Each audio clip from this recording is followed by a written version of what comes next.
Hello YouTube, this is Morgan Airspeed Prime here with my next Avatar video. This is going to be a how to play Weiss Schwarz video focusing on the newly released Avatar The Last Airbender trial deck. The Avatar stuff is out today, of course, so let's talk about how to play, because I assume a lot of people will probably have this, be wondering like how to play.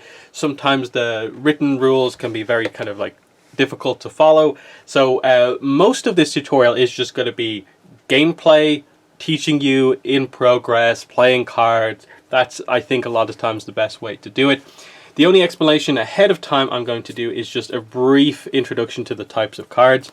So most of the cards here are going to be character cards, which have power down at the bottom here, but also these two little silver icons are soul, which is the amount of damage that the card is going to do.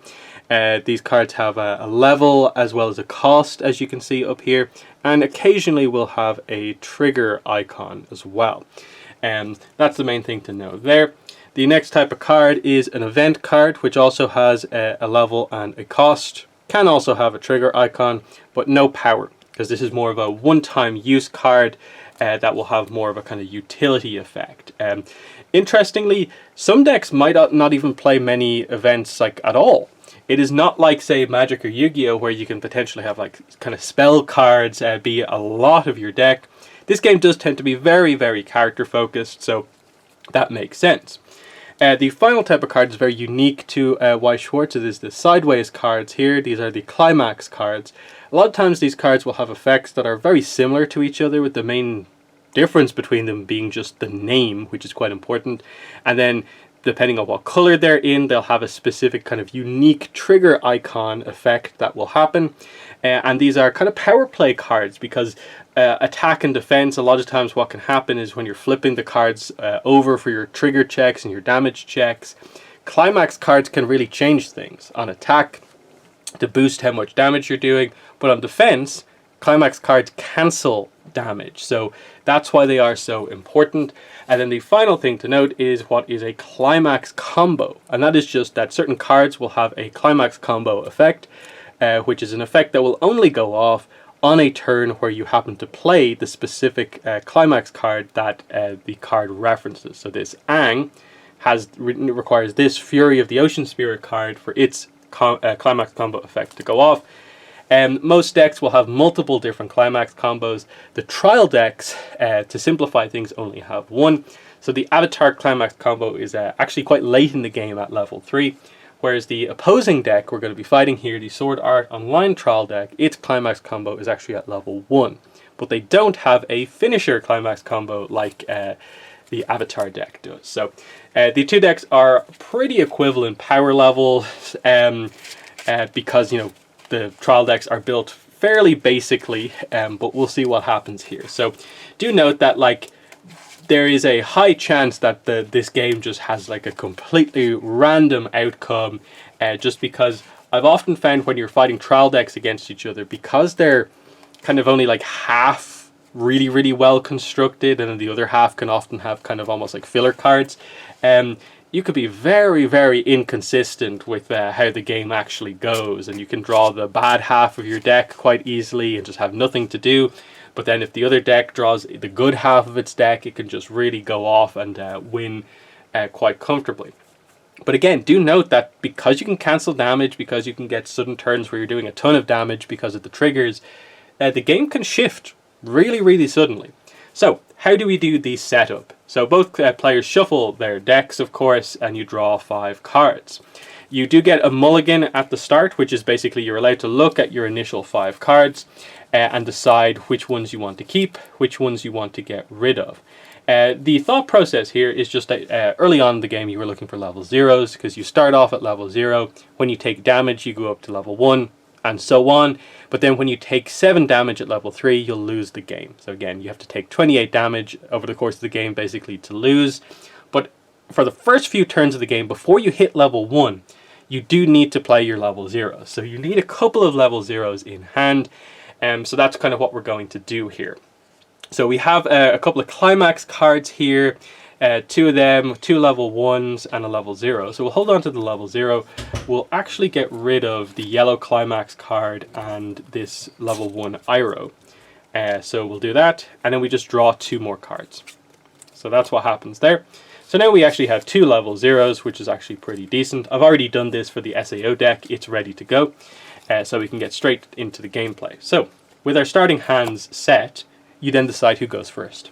This is sort of a random choice thing. Roll a dice, flip a coin, rock, paper, scissors. For the sake of tutorial, Avatar deck will go first. So what you do is you draw a card. That happens. A very typical card game, of course, there. So you draw a card. We drew a level 2. Not particularly useful right now. But then there is a thing called the clock phase. So you'll note the clock on the marked playmat over here. This is where your damage goes. You mark it in terms of cards, because you're flipping cards, of course. So when there are 7 cards in the clock, that's when you level up. So the idea here is that we basically can choose to give ourselves 1 damage by putting one of our cards from our hand into damage for ourselves to draw 2 other cards. You basically want to do this as much as possible. Maybe very late in the game you don't particularly want to do that, but even then there are often times where you will want to do it. So we'll put the level 2 that we don't need into our clock and draw 2 more cards, which is great. We drew another level 0, so we're in a pretty good position here.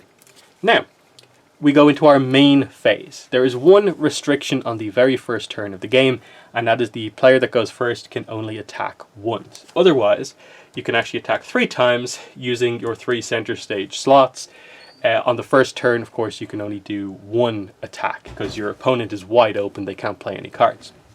So there is a little bit of a strategy to the first turn play, which is sort of that you don't want to just like fill all the slots just because you can only attack with 1. You can only gain the benefit really of 1. And then you're just showing all your cards to your opponent that they can potentially take them out before you even get any particular use out of them. So we're going to play it a little bit more cautiously than that. And we are in fact just going to open up by just putting this Zuko onto the board.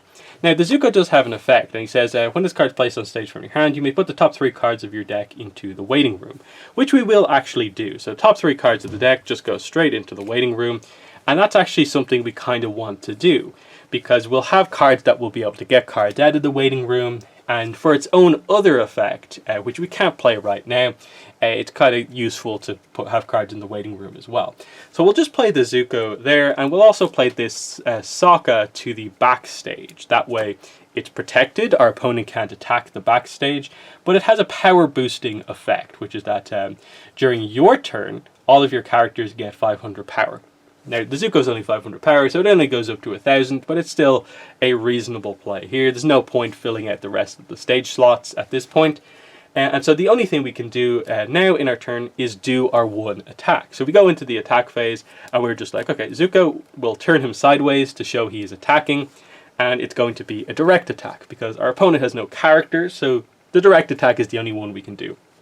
There are technically 3 types of attack. The direct attack, which is what we're about to do, and then when there is a character that we're facing, we can choose to frontal attack them to try and destroy that character, or side attack to try and attack around. But we'll explain that when it happens on the game. But we're doing a direct attack. This has the bonus of giving soul points +1. So here's how an attack goes. We flip a card from the top of our deck as a trigger and look for the trigger icon. So you can see here we actually got the soul trigger icon. That means this attack is going to do 1 extra damage. This card gets flipped from the top of our deck actually into our stock over here, and this is the energy that will pay for cards that have a cost like this, or certain abilities that will also require stock to use. So you get stock from attacking, which is quite important. So you want to attack as much as possible, so you have the energy to use effects and pay for cards later on in the game. So that's fine. Now we go to deal with the damage. So how much damage are we actually doing? On the card, Zuko says he has 1 soul. We're doing a direct attack, that is 1 extra soul. We got a trigger icon, soul, so that is 3 total. 3 damage is coming through. Now we go to our opponent's deck. This is how damage is done. So they flip cards from the top of their deck into the clock, and that is the damage. So what happens here is you treat this as a chunk of damage. So first one, second one, third one. Now, there was no climax card there. The climax cards are the only thing that really matter when you're doing damage flips. They didn't get one, so even though, say, this card has a trigger icon, that doesn't mean anything because it is a damage flip. So those 3 damage go into the clock here. They now have 3 damage from this attack. So that was actually a pretty good attack opening turn, but that brings our turn to an end, and it's the SAO deck's turn. So they draw for turn. They will, in fact, clock themselves during the clock phase. So 1 card from hand into the clock to draw 2 cards. So that brings their level 0 count a little bit higher. And now they can play cards onto the field. So they'll play this Kirito and Yu-Gi-Oh onto the field here. And they'll also fill the other 2 slots with this specific Yu-Gi-Oh.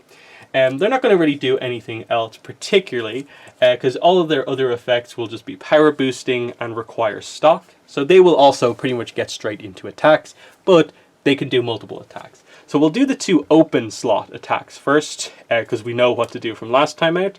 So we attack, we do the trigger flip. In this case, nothing happens, but it goes into the stock. So we are doing 1 plus 1 damage because it's a direct attack, 2 damage. So flip, and that is just damage. That's fine. Their other direct attack over here, they also do a trigger flip. This time they get the soul icon, so that's 1 extra damage, but this goes into stock.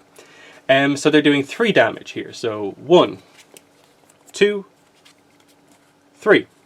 And that is fine. We take the 3 damage.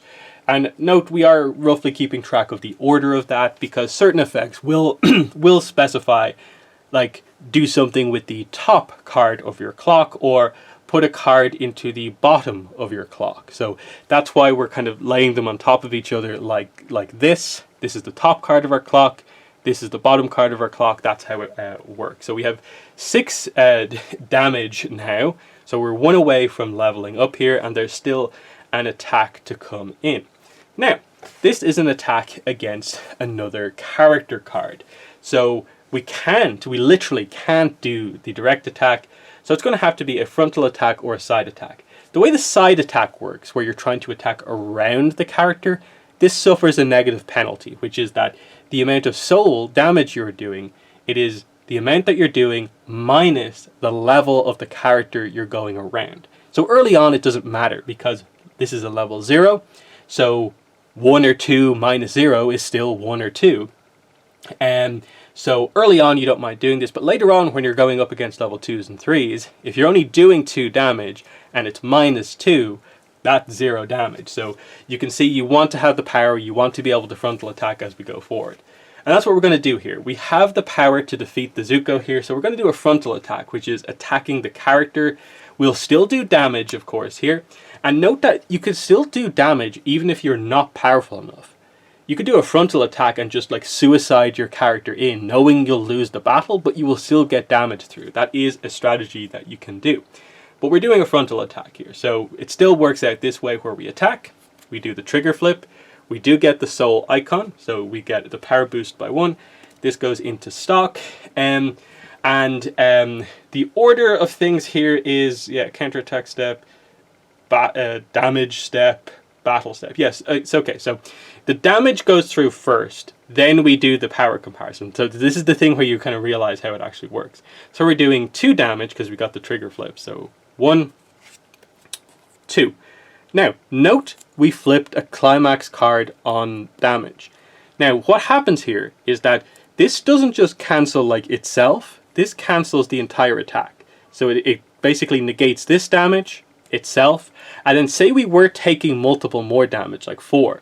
This would also, we wouldn't even flip the other 2 cards for damage. This just stops the attack then and there. You don't do anything further. It's a complete negation effectively of that attack, outside of the fact that, you know, damage still goes through. We'll still compare power here, of course, but this saves us from going up a level, which is actually pretty decent.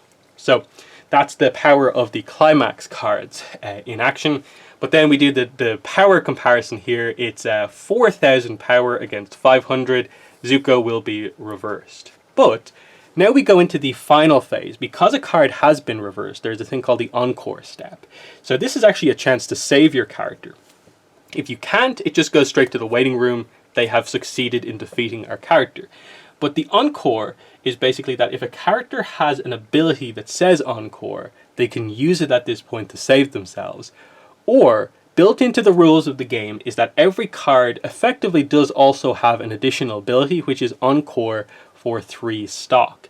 So you can choose to save any character that's been defeated by paying 3 stock. Now we don't have that. It is quite a large amount, but we could choose to do that later on in the game. Right now we can't, so the Zuko has to be let go, but it's just interesting that you are allowed to maintain your board presence with effects like that. So they've done their 3 attacks, they've done quite a bit of damage, and now it's the Avatar deck's turn once again. So we draw, we clock, which we will do. Now note to here, this clock will bring us up to level 1. And this is where you have to make an interesting choice. So let me just show this. We're actually going to put a level...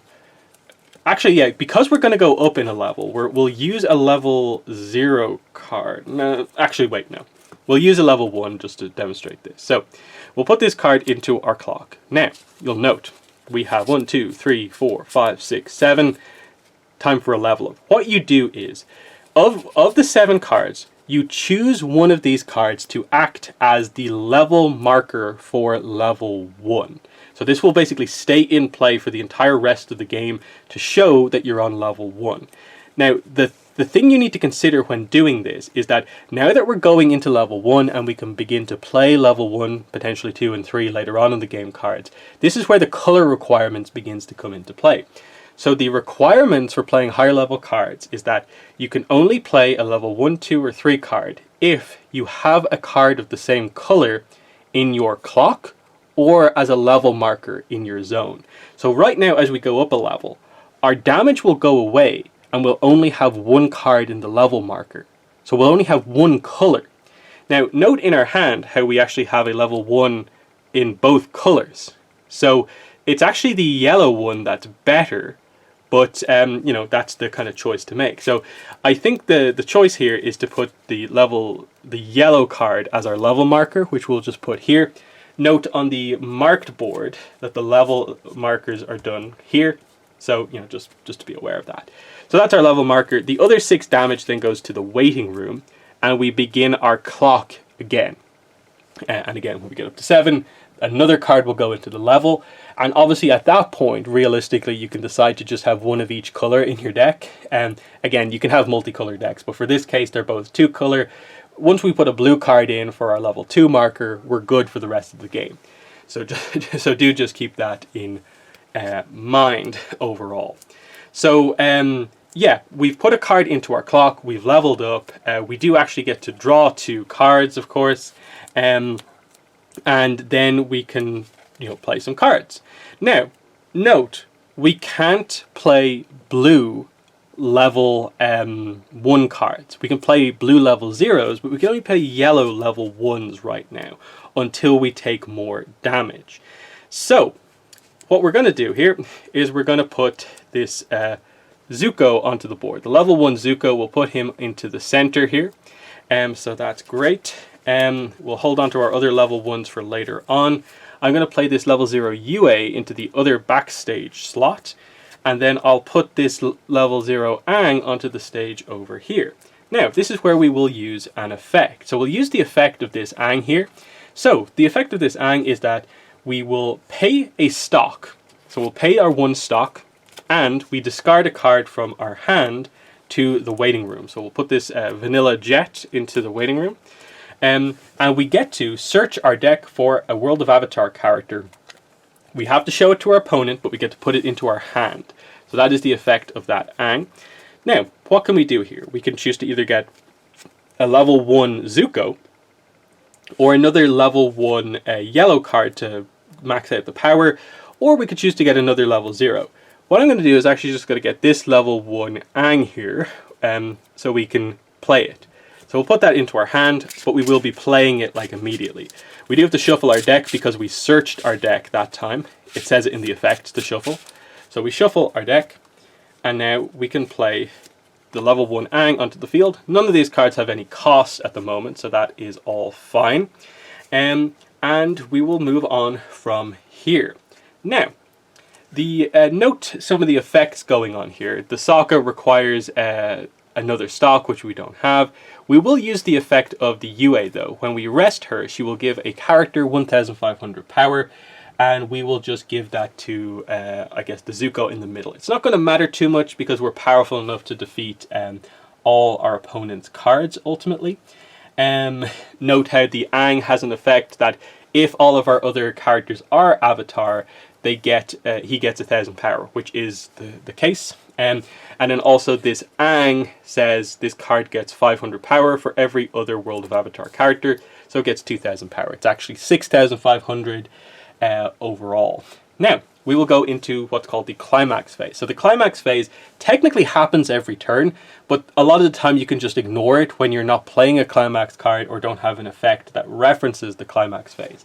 In this case, we actually have both. We are going to play our climax card, and we are going to use an effect that happens in the climax phase. So Zuko has an accelerate ability which says at the beginning of your climax phase, pay the cost, and we get to look at the top card of our deck. So that's what we'll do. We'll go into our climax phase. Now we'll play, this effect happens at the start of the climax phase, so before we even get a chance to play the climax card. So it says, put a character card from our waiting room into our clock. So give ourselves 1 damage, which we will do. So I will put a blue card into the clock. That's fine. Then it says we get to look at the top card of our deck and choose to put it there or into the waiting room. Now, the top card of our deck is a climax card. We are going to keep that there because we absolutely want to keep that there to make sure our attack goes through, and our attack is quite powerful because the next time we flip a card will be when we attack. Now, the remainder of the Zuko effect is that, okay, once we do that, this card also gets the effect, which is when we reverse our battle opponent, we get to choose a Katara's necklace or a character in the waiting room and put it into our hand. So, very interesting stuff overall. Now, we're still in the climax phase. We will play Fury of the Ocean Spirit. So, on the marked playmat, the climax is there. So, we'll just put our climax card over here to demonstrate that we're using it. Now, what it says is all of your characters get 1000 power and 1 soul. So, they're all going to do 1 extra damage, and they're all a lot more powerful. Note also, the Yue has an effect. When your climax card is placed in the climax area, choose one of your characters and that character gets +1 soul until the end of turn. So, I will give the soul boost to this Aang here at the bottom here. So this is going to do an extra soul because of the Yue. So let's do our attacks here. So what we are going to do is, I'll actually go first with Zuko in the middle. So we'll try and get his effect off. So Zuko will attack. It's going to be a frontal attack against this card. We do our trigger flip here, and we know what this is. We saw this card from before. So we get 1 soul, and then we get to send one of our opponent's cards back to hand. What we're going to do here is send this back to their hand. So when we attack with this Aang up here, it'll be a direct attack. So this goes back to their hand. This becomes stock, of course, energy for next turn. And we are doing 1, 2, 3 damage overall. So that's what we do here. So we do 1, cancelled. So again, we don't flip the other cards, they just full on cancel that attack. But we then compare power, we are more powerful. We reverse our opponent's character, and the Zuko effect goes off. We can look in our waiting room and get a Katara's necklace or character and put it into our hand. Now, what do we want to do here? What do we want to do? I am going to just grab one of the level 3 Aangs for later on, just because both of them happen to be in there. While I have the opportunity, I'll grab that, because I think there's only 2 in the deck overall. So first attack, nothing went through. Now we will do this attack up here, which is now a direct attack. So again, we attack, we flip, we do get the soul. So this is somewhat complicated here. So it's 1 plus 1 for the direct attack, plus 1 from this, and plus 1 from this. So that is 1, 2, 3, 4 damage coming through. This will become stock as well. So this is, yeah, 4 damage. So 1, 2, 3, 4. And it all goes through. Now, note how 4 damage coming in, they have 4 in their clock. Basically what you do here is you put it in. Now they have 8 in their clock. It's over 7, so they have to do the level up. What you do is you take the bottom 7 cards in the clock. So the one that's there stays there. So they have 1 damage in the next level. And then again, they have to choose from among these cards what they want to act as their level marker. For them, they have blue level 1s in hand, so they want to use a blue card as their level marker. And there's only 2 of them. They'll use this Yu-Gi-Oh as their level marker. The rest will go into the waiting room, and again, their 1 damage is left over there in the new level that they're at. So that is all fine. We've done some pretty strong damage there overall, and now we go down to the final attack. So, Aang will attack. We do our trigger flip. We don't get anything this time out. So we are doing 1, 2, 3 from the UA. Let's not forget that. We're doing 3 damage. So 1, 2, 3. And this all goes through. So that's fine. They now have 4 damage. So this has been a pretty good turn, even though they cancelled one of those attacks. That overall was actually a generally very, very strong attack overall. Now, we have the encore step still to do. So they have to decide, do they want to encore this card? They have 3 stock, but there's no point doing it. They're in level 1 now. Why would they do it just to save this card? It goes away. As our turn comes to an end, our climax card also goes away to the waiting room. And that is everything there. Now, SAO deck's turn. They draw. And look, they've taken quite a lot of damage. They're in level 1, midway through level 1. They're still going to clock at this point in the game. So, we'll put the level 3 into the clock. We'll draw 2 cards. Another climax card here. So they're probably going to do a turn here where they do a climax card as well. And we go. And yeah, this actually should be reversed. I completely forgot about this card. But yeah, we did a frontal attack here. So this should be gone also. But anyway, so their field is clear now. Now, on their turn, they will play the Alice, which costs 1 to play. So they'll just pay that from stock to put the level 1 Alice onto the field. They will also pay 1 to play the event card, Stacia Window.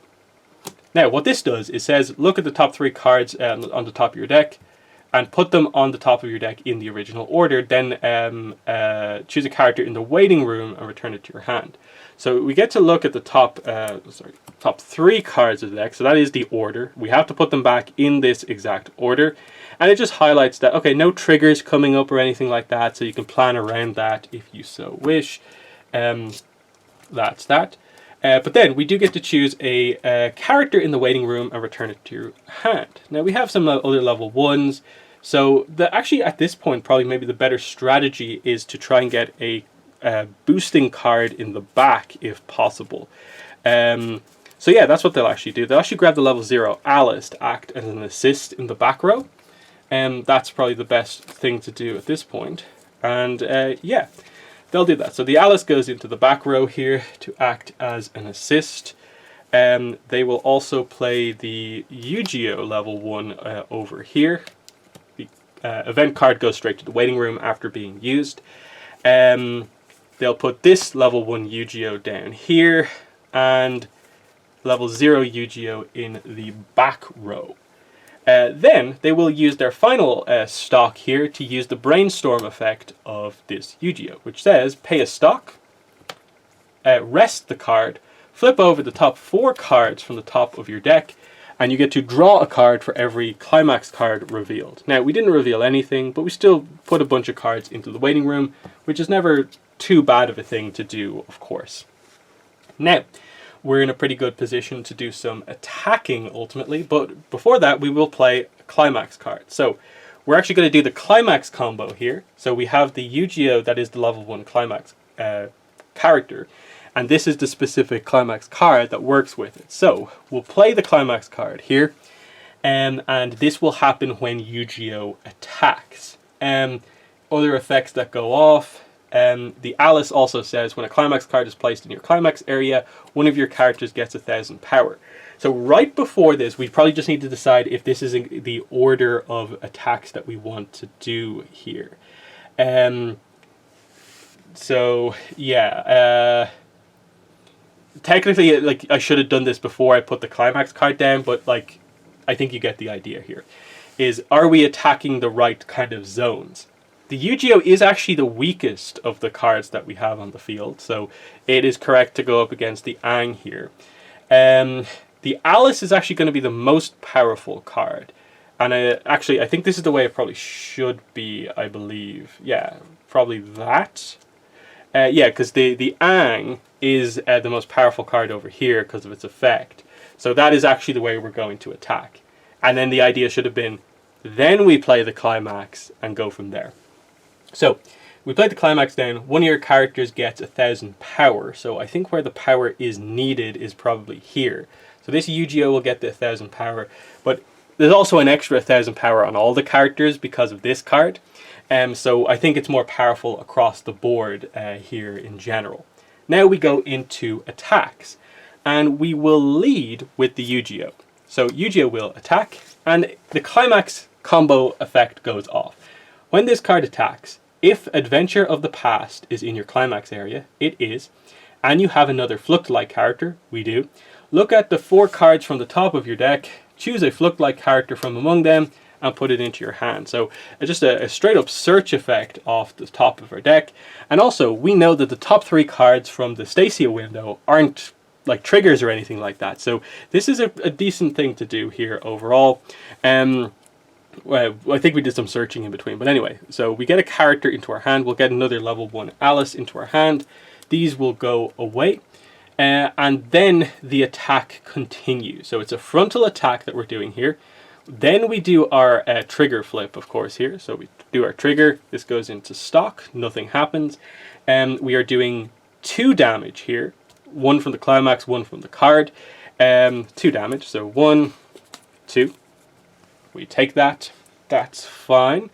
Next, we will do this attack here. So attack. This will be a frontal attack as well.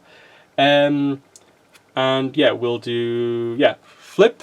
We get the wind trigger here. So what we're going to do here is we're going to send this card here, because there's still 1 attack that has to happen here. So we'll send this card back to the Avatar deck's hand. They get also the bonus of 1 soul, which is very nice. So that means this is a 3 soul attack. So 3 attack. 1, 2, cancelled. So that's fine. And then we move on to the last attack, which is now a direct attack. So attack, trigger, nothing. And this is going to be 1 plus 1 for the direct attack. It's 3 damage overall. And 1, 2, cancelled. Okay, so that was a pretty good turn for damage cancellation because it was against a climax card turn. And again, these will both be reversed, of course, because the way the battles actually went. This will go away. We will not... Wait. Will we not encore? Yeah, we won't be encoring either of these 2 cards.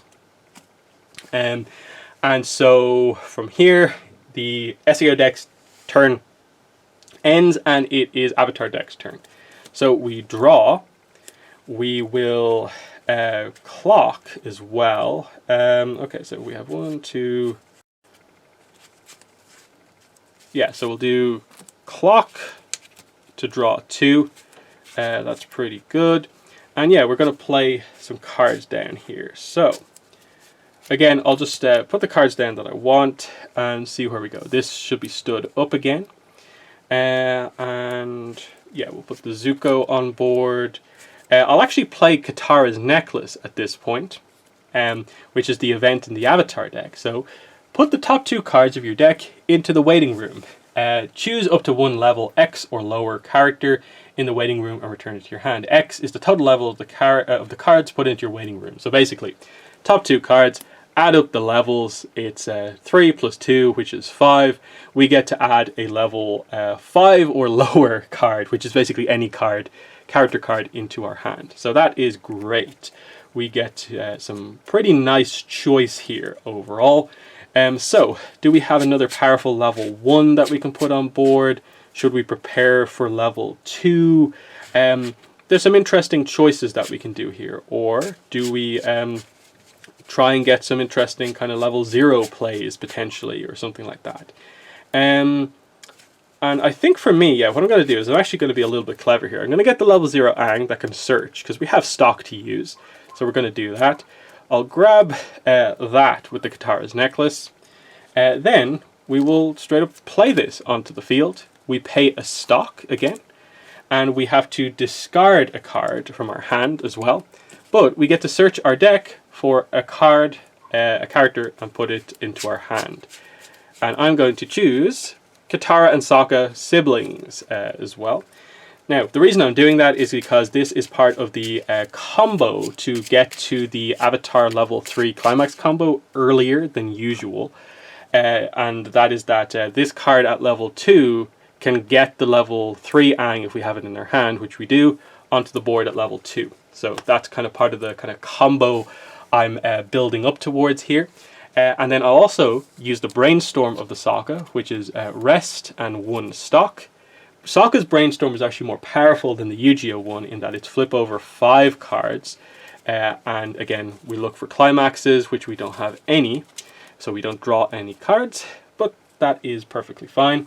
And then what we're going to do is we'll get rid of the Aang here and replace Aang with the Jet here. And that is pretty much what we want to do. Now, we just need to do a little bit of organization here of like who is going to be attacking who is the real question that we have. So, these are both 5,500, 4,500 over here. This is actually our most powerful card, so I'll do this straight away. That's actually the way I want to do those attacks, because this is actually 6,500. This will only be 8,000 on their turn, which is fine. They get the 500 boost here, but the card in the middle area gets 1,500 power because of this. So this is actually at, what, 7,500 kind of by default. So that's a bit tricky. How do we do this? Because yeah, we can use the boost of the UA here by resting it to give something 1,500.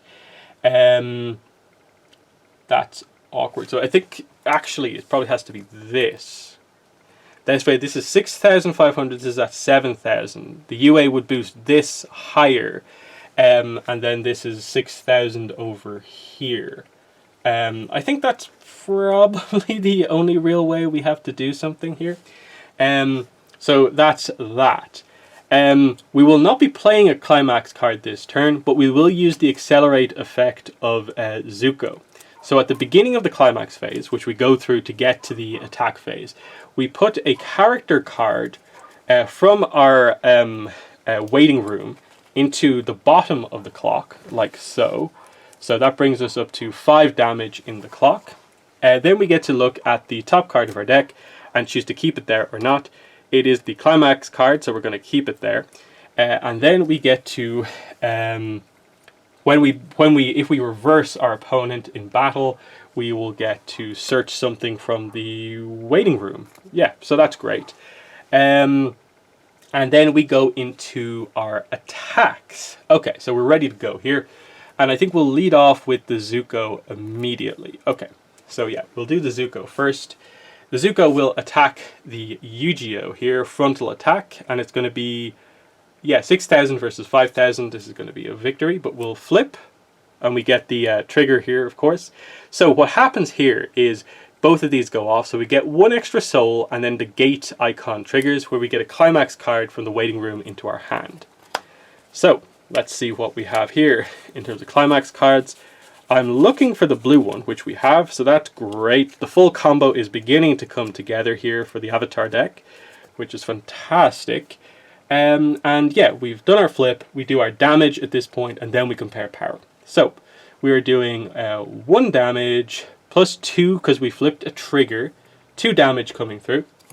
So 1, 2, and that goes through. And yeah, that brings them up to 7 damage. 1, 2, 3, 4, 5, 6, 7. They will then choose a card. It will be the yellow. So they now have both colors in their level. These will go away, and they are at level 2 at this point. We reverse the Yu-Gi-Oh because we're more powerful, and then Zuko's effect goes off, which it got because we did the accelerate, and we can get a Katara's necklace or a character from our waiting room into our hand. I will choose to get a character, and I'm going to get a level 2, just so we're a little bit more prepared, and I'll choose to get this level 2 Sokka into our hand. So you can see here the Avatar deck, a lot of different effects are going off to prepare our hand for probably what is going to be a very strong turn when we come around to our next turn, because we're very close to being at level 2, and hopefully when we hit level 2 we'll have a very strong turn. But we continue with our attacks here. So Aang will attack. This is going to be a frontal attack. We do our flip, nothing going on there. We are going to do, in this case, it is just 1 damage. There's no other boost here, so just, yeah, straight up 1 damage. So flip, and it is 1 damage. And then we do the power comparison. So this is 6,500 plus 1,500 is, that's 8,000. 8,500 versus, this is 6,000, 7,500. Okay, so yeah, this will be reversed as well. So that is fine. And then the final attack over here. I think this is where it gets a little tricky, because I think the only thing here is that it's 6,000 versus 6,500. So yeah, I think the power is below over here. So we have a choice to make here. Do we do a suicide attack to get damage through, or just try a side attack? I'm going to play it safe and just try and do a side attack here. So we'll do our trigger flip here. We do get the soul, which actually comes into play quite heavily. So that means we are going to be doing 2 damage, but it's a side attack. So 2 minus the level of this character, which is 1. So we're doing 1 damage. So flip. That damage does in fact go through. And no power comparison needed there. So they then have the choice at this point to encore either of their two characters for 3 stock. Now, their hand isn't great, but they do have another powerful level 1 Alice, and if they use all 3, they won't be able to do that. So they're going to make the choice to not save either of their 2 characters, so they will both go away, and that will bring the Avatar deck's turn to an end, and SAO's turn to go. So this stands up, they draw. Now, this is an interesting decision here, where they're at level 2, 2 damage. Do they clock at this point, when they only have this in hand? And this is the idea of like, okay, sure, they can play this onto the field, but they're only doing 2 attacks at that point. They kind of have to clock at this point to make something happen. So that's what they're going to do. They're going to clock a climax card here, the blue climax card, because the yellow one actually gives +2 soul, which they probably need to try and get back into the game. So clock to draw 2, and that has worked out relatively well. Another climax card, but another level 1 as well. So they will do that. They'll play this, pay 1 stock to play another copy of the Alice. They'll play the level 1 Yu-Gi-Oh over here. This should actually be stood up as well. And now let's see what we can do here. So the Alice's effects are Encore plus on attack. They could choose to brainstorm the Yu-Gi-Oh, which they will. So yeah, they'll do the Yu-Gi-Oh brainstorm. And this is for 4 cards. So yeah, 4 cards here. And for every climax card, we draw a card. Nothing. Now, you'll notice their deck is gone. No cards left in deck. Did they lose the game? No. You just do a deck refresh, which is just take your waiting room, shuffle it, it becomes your deck, but you take 1 damage. So they will shuffle their waiting room to become their deck, and they'll take a damage. This is uncancelable damage as well. I think the wording is specifically just that, like, the top card of your deck goes into your clock rather than take 1 damage. When it says damage, it implies it can be cancelled, but this is more specific, so this just goes in. So yeah, it's one of the few ways you can actually put a climax card into your clock. So you can do it by clocking yourself, and also from like stuff like that, deck refresh. So they take another damage, and after this, they're pretty much ready for attacks after they play their climax card. So they just have to actually order who's going to attack what as well. So the 2 Alices are going to be like 8,000 when they attack. So this is the most powerful one, so that's fine. This gets a power boost, 500 for each of your other characters. So yeah, that's actually quite powerful itself. So I think everything in that sense is actually pretty good. So yeah, the order is fine. They'll put this climax card down. Now this one doesn't give a power boost, but it gives +2 soul to all of your characters. So that's huge, +2 soul. So that's like 3, 3, 3. So potentially 9 damage plus coming at them here. Alice's effect, when a climax card is played, she gives +1,000 power to someone. I don't think it particularly matters because of the power boost on board. I'll just say it goes to the middle here, but we'll just start with our attacks. So Alice goes, we do a trigger flip, nothing, and we are doing 3 damage here. So 1, 2. Now you'll notice we've also ran out of cards here in the middle of a flip. So these are the 2 cards here. We'll then quickly do a deck refresh. And what happens here, the order of events, I believe, is that the first card from our new deck will be the other damage here. And then when that's done, then we'll do the deck refresh damage. That's kind of, I think, how it works. So yeah, there's that. And then the 3rd damage here, yeah, so that goes through.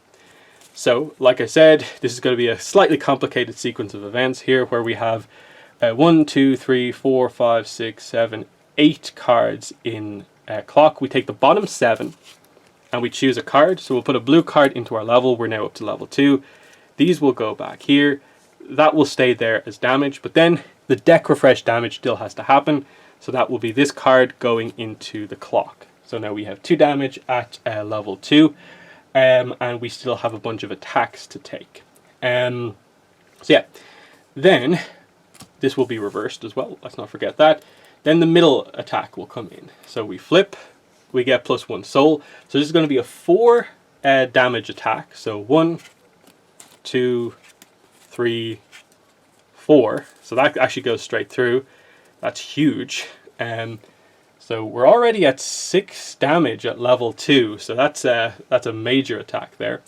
This will be reversed, and then we do this attack over here. So we flip, nothing. So it's just 3 damage, so 1, 2, cancelled, which is pretty good. And this will be reversed as well. So their climax card is done because it's basically the end of their turn. They haven't lost any characters, but we have a chance to do some encoring if we want to. Now, this is where it gets kind of slightly awkward in terms of like, do we want to do that? I'm going to say, definitely don't want to save this level 1 jet because I don't think it's strong enough. We can play Ahsoka next turn, we can play that next turn, and who knows what else we'll get. I'm going to just accept the loss of all of these cards to keep my energy to use. So that's all good. Now, we come around to our turn. These will both stand up. We draw for turn, and what are we going to do here? Will we clock? I think I'd like to see some cards. So yeah, I will clock here. That will bring us up to 7 damage. So I'll just put this into the clock. We are now at level 3. But we'll draw 2 cards. So that's pretty good. We got a climax card as well as Katara's necklace. And yeah, that's what we'll do. We'll play Katara's necklace straight away. So we look at the top 2 cards. So 0 + 1 is 1. We get to get a level 1 or lower character and put it onto the field. So I'll get the Aang Searcher to get whatever I want. the Qatar's necklace goes away. We'll straight away play the Ang, which again cost a stock, and discarding a card from our hand, which I'll actually just get rid of the yellow climax card for now, and we get to search our deck for any card that we want, character card that we want. So I am going to pick this is a little bit of a tricky one. I'll pick the level 2 Zhao. That's what I'll pick. And we'll shuffle our deck here. Now, we have a lot to do this turn, so let's get going on this. Do we want to brainstorm? I don't think so. I think we're pretty set on kind of what we want to do for the most part. Let's see, I need to spend, how much stock do I have? 1, 2, and I need to just be careful about cards in hand, actually. Yeah, so I'll hold on to that. So what I will do is I'll play the level 0 Katara and Sokka siblings onto the field here. And what I'm going to do here is activate the effect here. If your level is 2 or higher, it gets the ability, which is pay a stock, which we'll pay here. We have to discard itself, so it's part of its own cost. And also a card from our hand has to go to the waiting room. So that's sort of the unfortunate cost. Actually, yeah, sorry. I should probably do this in a slightly different order. So yeah, I'll still play this onto the field. I'll do the brainstorm effect. So I'll do this. So I'll do, yeah, pay 1, rest. Look at top 5. Nothing happens. Slightly unfortunate there. We didn't get an extra card draw. So yeah, we're going to be forced to do this like normal. So yeah, we pay a stock. We pay a card from our hand. And we discard it itself to play Aang onto the field, an alternate kind of condition to kind of put him onto the field. We will then pay our last stock to put the level 2 Sokka onto the field. So that's all fine. And when Aang comes onto the field, he gets to search for a card as well. So we need something that we can play, which can't be a level 2 because they all cost too much. So we're looking probably for a level 1 here, a strong level 1. And I think it probably has to be this, doesn't it? I think that's the most powerful level 1 we have, which is this Aang trapped in a cave. So we will get the Aang trapped in a cave as well. Wait, what, did I do that correctly? Oh no, it's from the deck. Sorry, I took that out of the waiting room, but there is a copy in the deck as well. So yeah, we have to shuffle our deck, but we still got the same card. And we will replace the Aang here with this card. So that's all perfectly fine.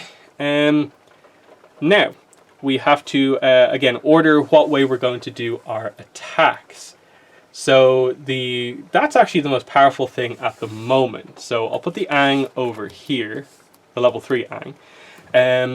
And these are just going to remain as they are.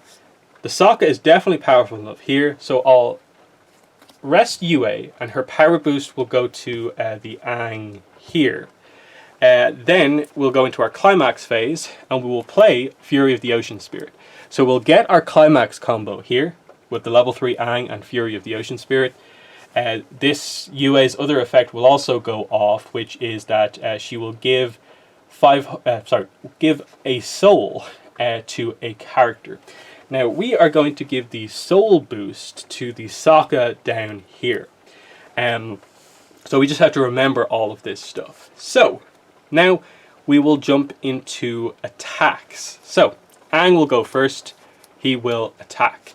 So when this card attacks, if Fury of the Ocean Spirit is in your climax area and you have 2 or more characters, which we do, deal 1 damage to your opponent. So that just happens straight away. 1 damage, it is cancelable.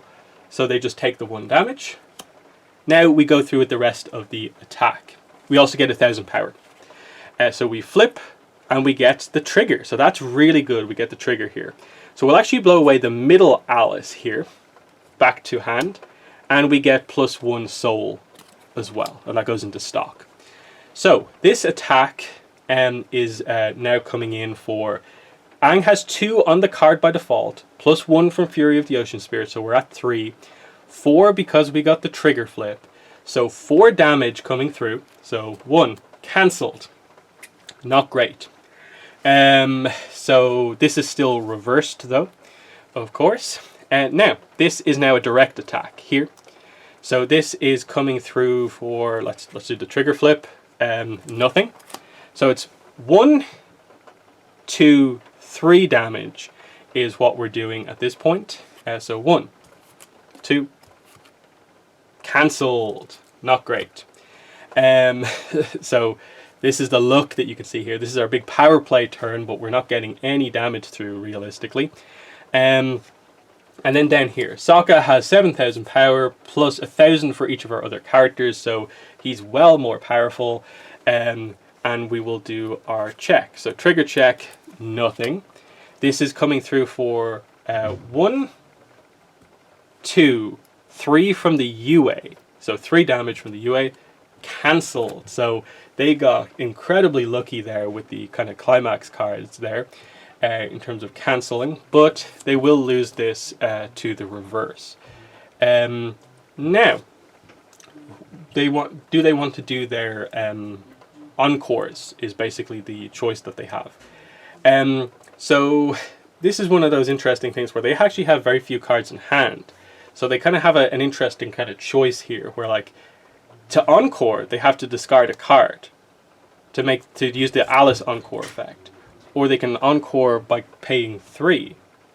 So they could save both cards on the field and then put this on the field as their next card, but then they're in a really kind of like awkward situation here. So this is actually one of the more challenging decisions in this game, is probably to make the choice here on what to do, because it's a bit weird, because like this is the same card as this, and it's like, do we want to keep this one on the field by like discarding a copy of itself, or just a climax card, or what? Or will we just pay a stock next turn and kind of do that?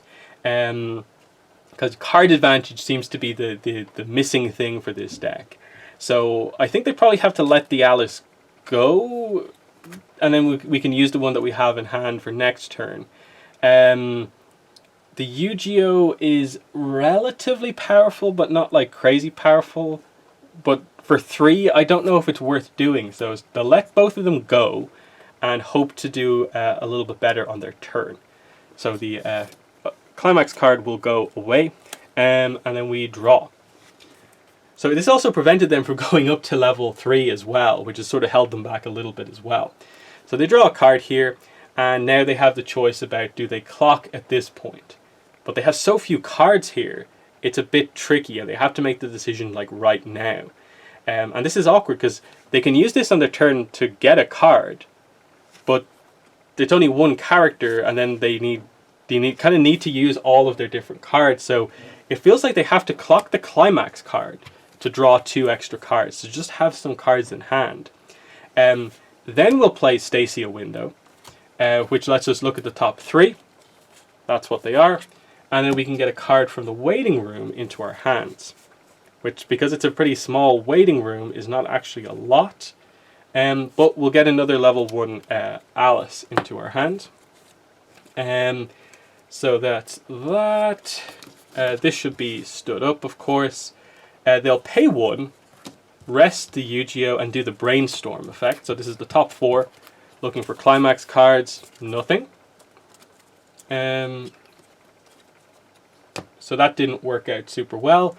And then they'll have to put some cards out. So 2 Alices and a Yu-Gi-Oh. That costs 2 stock. And now the order of attacks here. Are they going to actually be able to do anything? There's no climax stuff going on. This is the weakest card by far. So yeah, it's probably best to do weakest up against most powerful. And then this should be able to get through this, and this might be able to get through this.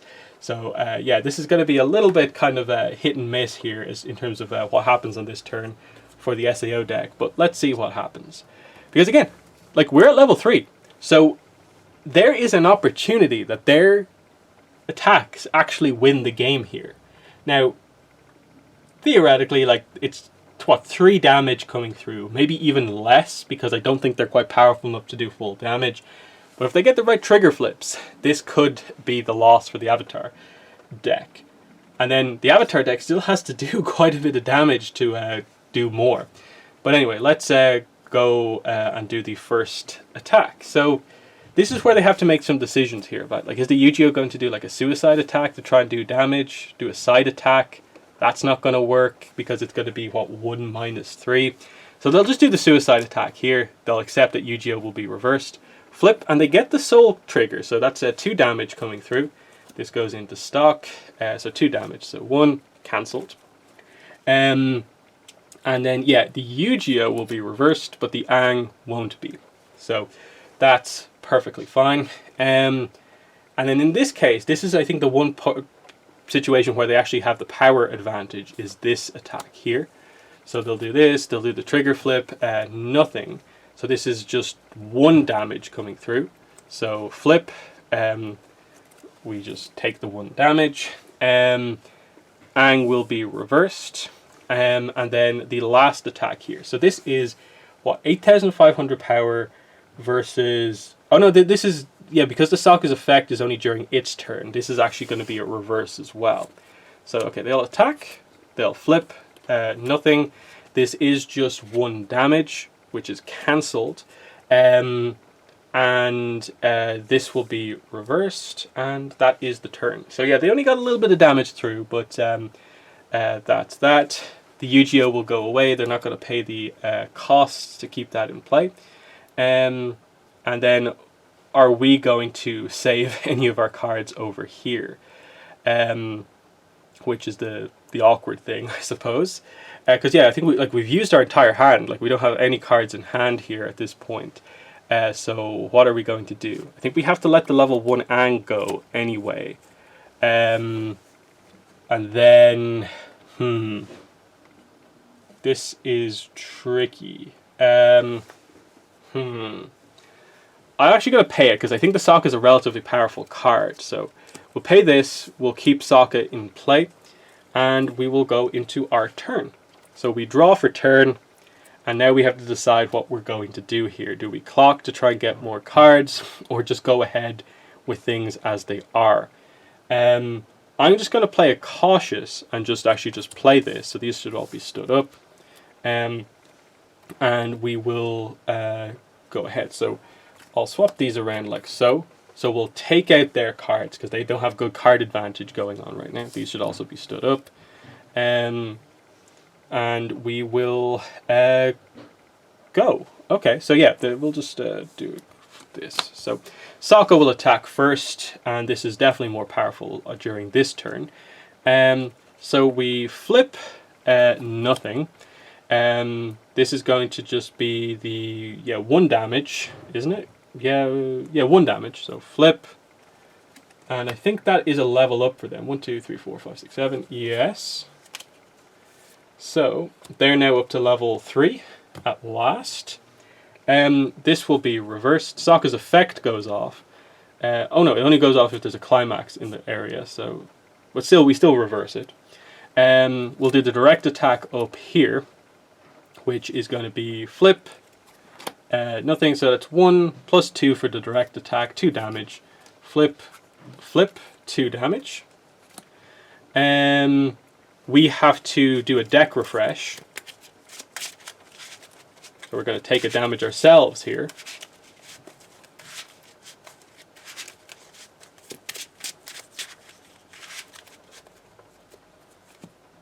We take a damage. Now, last attack here for Aang. Aang attacks. His trigger check actually works out pretty well. We are not going to blow a card away here because we're trying to actually destroy their cards.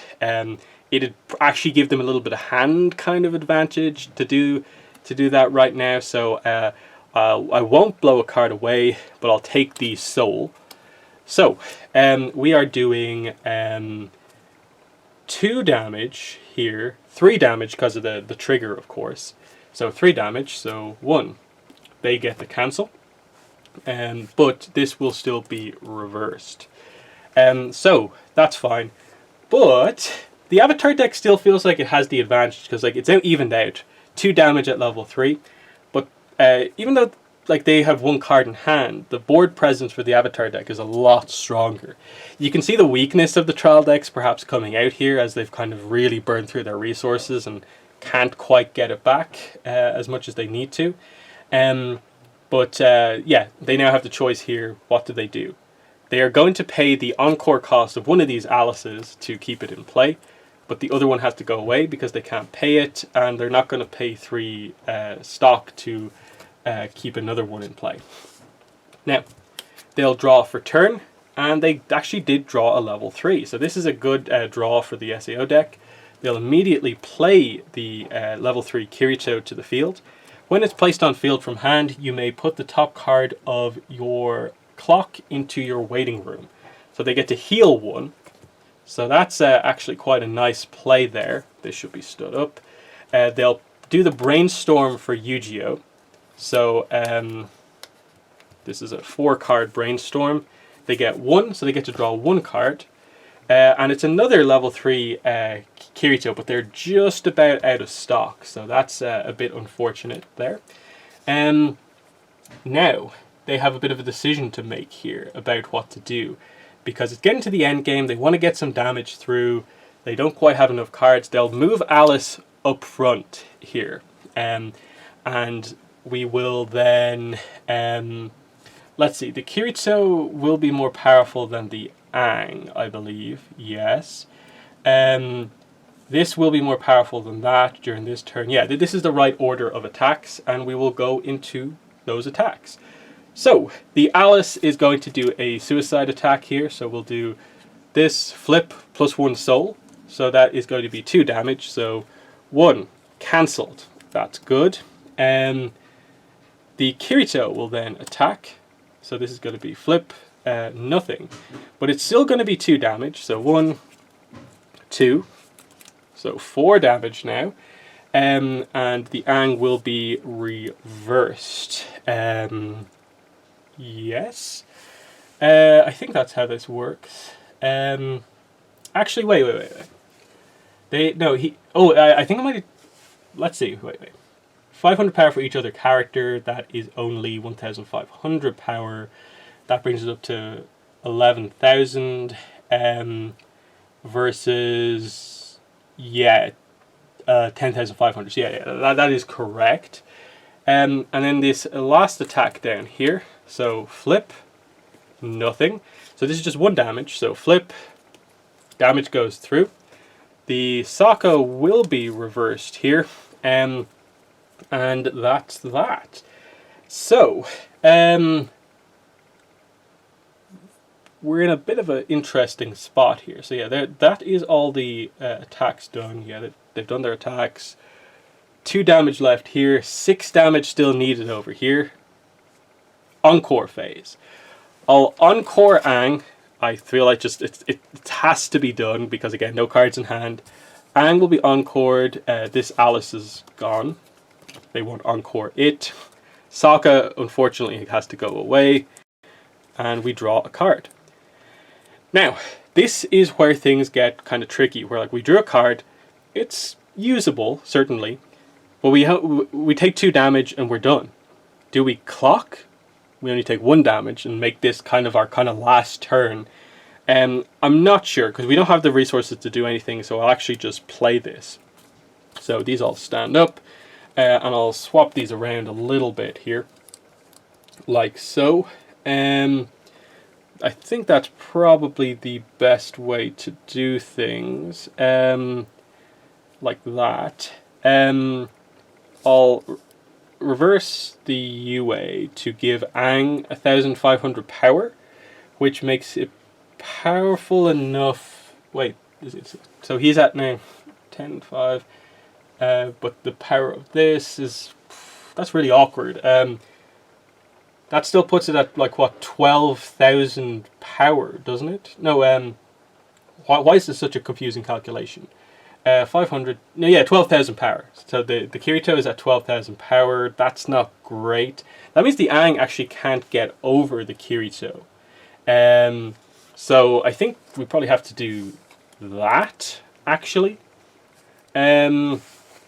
Is the way to do it. Because, yeah, the UA would only bring Aang up to, like, exactly 12,000. So, yeah, I think that's the way it has to be. So, yeah, we'll just kind of get straight to it then. The attacks. So, yeah, Aang will attack. So we'll flip for our turn. Oh, yeah, we got the wind icon. So we'll actually put the Kirito back to hand. So that's good. And we get the +1 soul. So we're doing 1, 2, 3, 4 damage here. So that's good. 1, 2, 3, 4. That's good. So they now have 5 damage at level 3. 2 more and it potentially is a victory.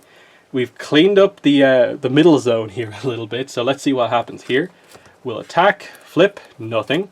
So this is going to be 1 + 1, 2 damage. This could be the victory here. Oh, and a deck refresh. So here we go. This is real dire straits for the SAO deck. So they shuffle their deck. I'm doing a good job shuffling it here. Just there's no bias here for the Avatar deck. Their deck is shuffled. Deck refresh. So they take a damage. It doesn't. The deck refresh doesn't get cancelled because it's a climax card. So they have 6 damage at level 3. 1 more damage coming through and they lose. And they are taking 2 right now. So flip. And here we go. Flip. They lose the game. So that is in fact 1, 2, 3, 4, 5, 6, 7, 8 damage at level 3. The SAO deck has lost. The Aang deck has won. So there you see it there. So yeah, an interesting one. You can see the sort of idea of kind of the late game here. Both decks were certainly struggling at that point because they're not fully constructed decks. They sort of get one power play like in the middle of the game, and then they completely like burn themselves out. So even if you kind of had like multiple level 3s and stuff like that to play, they often just couldn't keep the cards on board kind of enough to do anything like that. And like a lot of the kind of potentially like free effects to search other cards kind of dried up in a way for both decks. And, you know, they were just trying desperately to keep their power cards on board. Like even the Avatar deck, even though it was in like relative control, nearly lost complete control because like the Aang kept getting reversed and we had to keep encoring it for 3 because the Kirito had like a nice attack boosting effect and we weren't getting the climax combo every turn and stuff like that. So you could see the kind of benefit of constructed decks here where like if the Aang deck had a like level 1 climax combo that would search some cards, that would be very useful. There's quite a few cards in both decks that are only at, I think, 2 copies that you would love to see it for, highlighting the benefit of even just getting 2 of the same trial deck, mashing them together and getting a benefit out of it that way. Because that's the problem, I think, a lot of times with these decks, is that there are only, like, say, 2 copies of the big climax combo Aang. Otherwise, like, you're relying on the other level 3 in the deck, the Katara, which we didn't even see. And then there was not really any particular moment for either of the decks to actually get a chance to put them on board. Now, again, maybe I made some kind of bad choices on both sides of the board about when to encore, when not to encore. But you could sort of see, in a way, I was even thinking through it myself. Is this the right thing to do or not? And in the end, it just came down to, like, you know, we pushed some good damage through and I made sure to, in most cases, I think, calculate the attacks properly to maximize damage coming through, and the Avatar deck just managed to make it happen. And And again, I think ultimately probably what lost it for the SAO deck is just that they were desperate for cards in hand the entire time through. Their brainstorm wasn't hitting. They didn't get to search any cards, so the card advantage sort of dried up, and they were having to kind of clock when they didn't really need to. So there is the tutorial on Weiss Schwarz. If you have any comments, let me know below. But that has been the video. Thanks for watching, and bye.